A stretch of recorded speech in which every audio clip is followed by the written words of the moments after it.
So we have understood about pass, break, continue. We are also having a statement in Python where to check particular condition whether it is executed or not, where it will also prompt an error.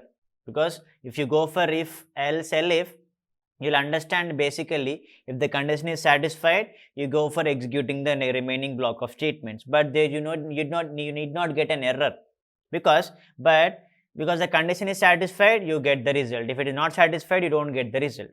But if there is a keyword in Python where if you wanted to make it particularly fulfill, then you can use assert, because assert statement or the keyword is used to check the particular condition is fulfilled or not. Because you take up your expression, that expression should be mandatorily matching.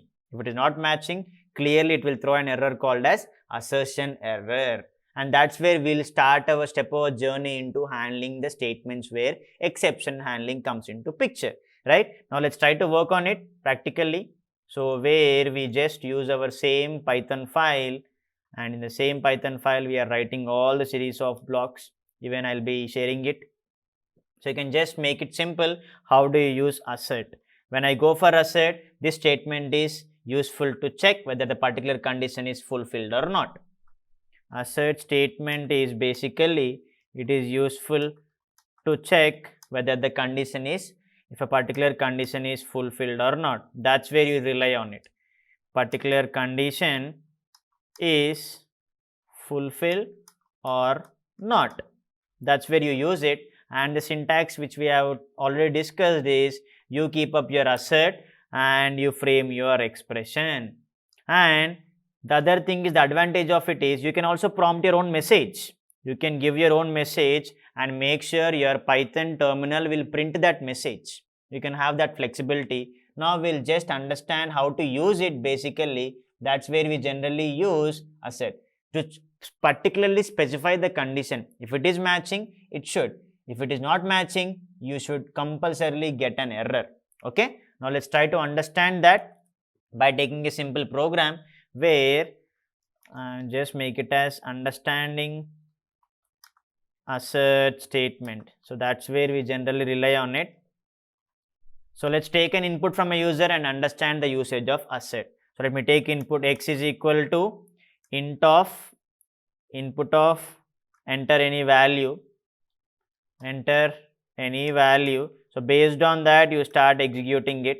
Enter any value. So and make sure that you give hint in this, enter any value greater than 0, because basically we are human beings mindset is if they clearly see it, they'll do it. If they're not, they'll just ignore it, right? Now start using assert. Assert, you just prompt here x greater than 0. Assert x greater than 0. That means you need not end with any colon, because break is used inside a for and while.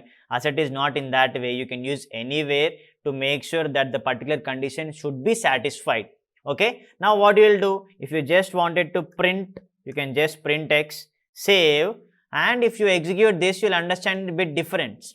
Suppose if you give 25, you get the result because you are printing the same number, print of x. Because 25 is greater than 0, you are in scripting mode, you are using scripting language, it goes sequential execution. If this condition is satisfied, this step is correct, it is going to next block.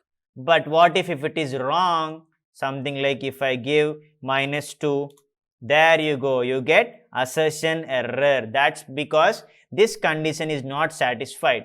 Because if you use if block here, if you just relay this, what happens if you use if x greater than 0, you directly give print of x.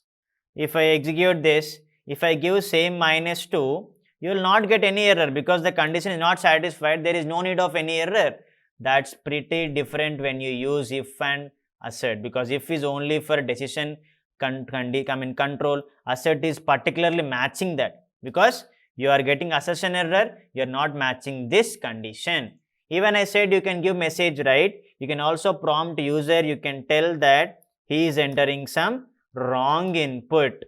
You can tell that, you can give that warning to the user so that he'll read that and he'll understand that. So when you just use it, when you even execute wrong, you will get one more prompting message. You see, Here you got only assertion error, but here you are giving a message also for the user. What is that message? Wrong input entered. So that user will see that message and he can correct, right? That's where we'll use assert so that our particular condition should be fulfilled. If it is not fulfilled, for definitely you'll get an error. And that's where we can also avoid that error by using exception handling statements, where we'll be understanding about try, except, and finally. But make sure that if you have any case building in an application, if you wanted to just make sure that that condition is particularly satisfied, then you can directly use assert. Assert plays a very key role to check whether the condition is fulfilled or not, right? If it is fulfilled, you directly get the result. If it is not fulfilled, you will be getting an error. So the best advantage is you can prompt a message. What happens if you don't give comma over there? You see invalid syntax. Everything plays a key role. So just make sure you follow the procedure and you get the desired result. And if you just prompt here 25 or any other positive number, you can see the result.